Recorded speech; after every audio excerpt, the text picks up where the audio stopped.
দর্শক, আপনারা জানেন যে ১৯৫২ সালের আজকের এই দিনে মাতৃভাষা বাংলাকে স্বীকৃতি দেওয়ার জন্য ঢাকা মেডিকেল কলেজের হাজারো শিক্ষার্থী তারা কিন্তু রাজপথে নেমে এসেছিলেন।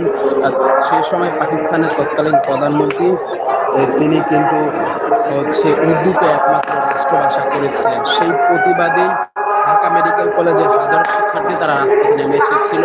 আইনশৃঙ্খলা বাহিনীর সদস্যরা সেই সময় ১৪৪ ধারা জারি করেছিল। সেই ১৪৪ ধারাকে ভঙ্গ করে কিন্তু হাজারো শিক্ষার্থী রাজপথে যখন নেমে আসে, ঠিক সেই সময় পুলিশ তাদের উপরে নির্বিচারে গুলি বর্ষণ করে। সেই পুলিশের গুলিতে সালাম, রফিক, বরকত সহ কিন্তু অসংখ্য নাম না জানা শিক্ষার্থী তারা শাহাদাত বরণ করেছিলেন। ঠিক তারপরে সেখান থেকে